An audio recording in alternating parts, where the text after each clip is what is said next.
शहर के बीचों बीच बादशाह की बिरयानी की बहुत बड़ी दुकान थी। उसे अपने स्वाद और दौलत पर बहुत घमंड था।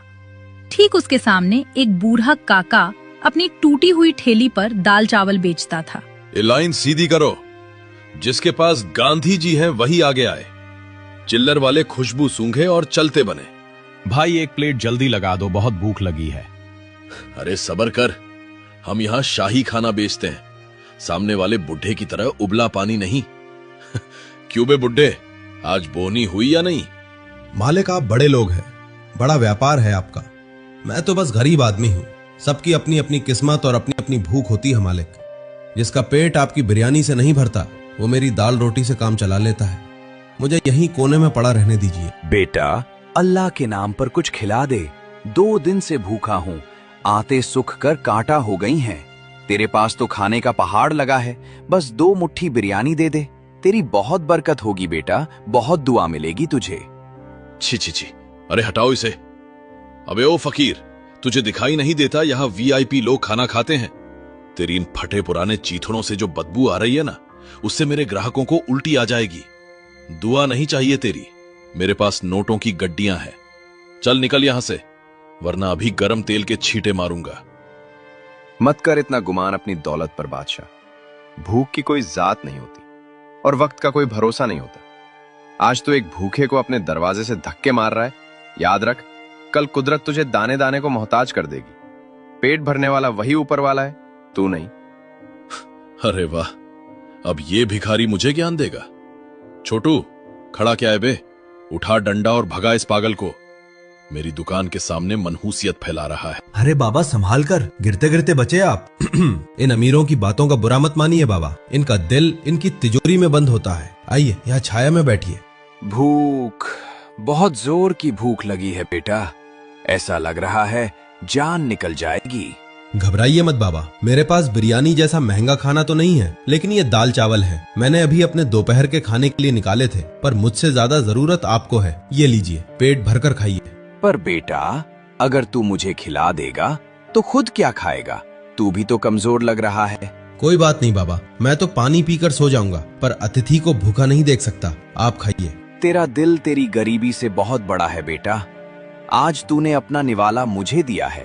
ये ले, इसे अपनी दाल की पतीली में डाल देना। ये साधारण मसाला नहीं है। आज से तेरा खाना खाना नहीं, जादू होगा। दुनिया दीवानी हो जाएगी तेरे हाथ के स्वाद की। काका अपनी पतीली का ढक्कन खोलते हैं और सुनहरी भाप निकलती है। छोटू, अरे ओ कामचोर, इधर आ। ये मरे हुए जानवरों जैसी सलांद कहां से आ रही है? मेरी नाक के बाल जले जा रहे हैं। क्या तूने कल का बचा हुआ बासी खाना बिरयानी में मिला दिया है? अगर मंत्री जी के आने से पहले ये बदबू नहीं गई तो मैं तुझे इसी हांडी में पका दूंगा। सच सच बोल, क्या गड़बड़ की है तूने? मालिक, मेरी कसम ले लो, मैंने अभी अपनी आंखों के सामने बाजार से सबसे ताजा और महंगा मटन कटवाया है। मुझे तो खुद समझ नहीं आ रहा मालिक कि ये बिरयानी की खुशबू अचानक नाली की बदबू में कैसे बदल गई। ऐसा लग रहा है जैसे किसी ने काला जादू कर दिया हो। बकवास बंद कर। काला जादू नहीं, तेरी लापरवाही है ये। देख नहीं रहा, ग्राहक नाक सिकोड़कर भाग रहे हैं। आज मेरी इज्जत का सवाल है। जा, जल्दी से 2 शीशी इत्र और गुलाब जल डाल दे। इस बदबू को खुशबू के नीचे दबा दे। मंत्री जी की नाक तक ये सड़ांध नहीं पहुंचनी चाहिए, वरना मेरा टेंडर तो गया समझो। अरे भाई, जरा रुको। क्या तुम्हें भी वो आ रही है जो मुझे आ रही है? उफ, ये कैसी दिव्य खुशबू है। ऐसा लग रहा है जैसे सीधा स्वर्ग से खाना बनकर नीचे आया हो। मेरे मुंह में तो पानी का झरना फूट पड़ा है यार। हाँ यार, पर यकीन नहीं होता। ये खुशबू उस बादशाह की बड़ी दुकान से नहीं, बल्कि उस काका की टूटी फूटी ठेली से आ रही है। चलो भाई, आज तो यही खाएंगे, चाहे जो हो जाए। दोनों दाल चावल छकते हैं। अरे बाप रे समीर, ये क्या है भाई? ये दाल नहीं है यार, ये तो अमृत है, अमृत। उफ, ऐसा स्वाद। ऐसा लग रहा है जैसे बरसों बाद मेरी जुबान को मोक्ष मिल गया हो। भाई, इसमें तो मक्खन से भी ज्यादा चिकनापन है। कहा था ना मैंने, मुझे तो लग रहा है हम इतने सालों से उस बादशाह की दुकान पर कूड़ा खा रहे थे। असली खजाना तो यहाँ फुटपाथ पर है। काका, ओ काका। सच सच बताओ, आपने इसमें क्या मिलाया है? क्या कोई जादुई जड़ी बूटी डाली है या सीधा सोना घोलकर डाल दिया है?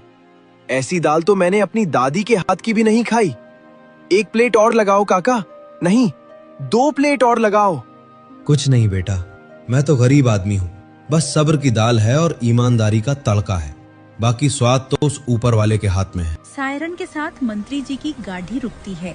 बादशाह घबराया हुआ है लेकिन जबरदस्ती मुस्कुरा रहा है। वाह बादशाह, दुकान तो महक रही है। सुना है तुम्हारे हाथ में जादू है। अगर स्वाद पसंद आया तो 50 लाख का टेंडर तुम्हारा। पर याद रखना, हमें सिर्फ स्वाद चाहिए, तुम्हारी चिकनी चुपड़ी बातें नहीं। अरे मंत्री जी, आप पधारे, मेरी दुकान तो पवित्र हो गई। 50 लाख? अरे वो टेंडर तो आपकी जूती की नोक पर है हुजूर। आप बस एक निवाला खाइए। अगर आप उंगलियां ना चाटते रह गए तो मेरा नाम भी बादशाह नहीं। मैंने खास आपके लिए वो शाही मुगलाई हांडी बनवाई है जिसमें कश्मीरी केसर और ढेर सारा असली घी डाला है। लीजिए हुजूर, दिल थाम कर बैठिए। ढक्कन खुलते ही खुशबू की जगह काला धुआं बाहर निकलता है। मंत्री जी खांसने लगते हैं। ये क्या है बादशाह? ये धुआं कैसा है? क्या हमें जला हुआ खाना खिलाओगे? ये क्या भद्दा मजाक है? चावल कहाँ है? मटन कहाँ है? इसमें तो सिर्फ राख और काले पत्थर भरे हैं। क्या तुम हमें पत्थर खिलाना चाहते हो? राख? पत्थर? नहीं साहब, ये नामुमकिन है। मैंने खुद अपने हाथों से पकाया था। ये पत्थर कैसे बन गए? मेरी बिरयानी राख कैसे बन गई? खामोश! एक लफ्ज और नहीं। ये सिर्फ धोखा नहीं, हमारी तौहीन है। तुमने एक मंत्री को राख और पत्थर खिलाने की जुर्रत की है। इंस्पेक्टर, हथकड़ी लगाओ इस पाखंडी को। इसकी दुकान अभी सील करो और इसका लाइसेंस हमेशा के लिए रद्द कर दो। इसे पता चलना चाहिए कि जनता के साथ खिलवाड़ करने का अंजाम क्या होता है। सरकार, रहम, मेरे बच्चों की कसम, मैंने कुछ नहीं किया। मैं तो बिरयानी का बादशाह हूं। मैं अपनी ही बिरयानी में राख क्यों मिलाऊंगा? यह जरूर किसी दुश्मन की साजिश है या कोई काला जादू है हुजूर। मेरी दुकान मत बंद करो, मैं बर्बाद हो जाऊंगा। रुको, ये खुशबू कैसी है? अभी तो यहां सड़ांध थी, पर अब हवा में ये केसर और इलायची जैसी मिठास कहां से घुल गई? ऐसी महक तो मैंने आज तक शाही दावतों में भी महसूस नहीं की। मंत्री जी काका के ठेले के पास जाते हैं। बड़े मियां, सच सच बताओ, आज अपनी पतीली में क्या पका रहे हो? क्या कोई गुप्त खजाना छिपा रखा है? क्योंकि ऐसी खुशबू तो साधारण खाने से नहीं आ सकती। अरे नहीं सरकार, मुझ गरीब के पास खजाना कहाँ। मैं तो रोज की तरह सादा दाल चावल बेच रहा हूँ। ना इसमें कोई महंगा मसाला है ना घी। बस शायद किसी भूखे की दुआ और मेरी मेहनत का पसीना इसमें मिल गया है। माफ कर दीजिए अगर कोई गलती हुई हो। मंत्री जी काका की विनम्रता देखकर पिघल जाते हैं। वो उत्सुकता में एक चम्मच दाल अपने मुंह में डालते हैं। सुभान अल्लाह! अद्भुत, अविश्वसनीय।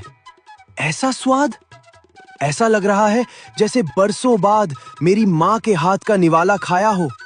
इसमें मसाले नहीं, ममता और ईमानदारी घुली है बाबा। सुनो सब लोग, असली बादशाह ये है, वो नहीं जो अपनी दुकान सजाकर बैठा था। ले जाओ उस मिलावटखोर को, उसे जेल की हवा खाने दो। और बाबा, वो 50 लाख का सरकारी टेंडर और कैंटीन का ठेका आज से आपका हुआ।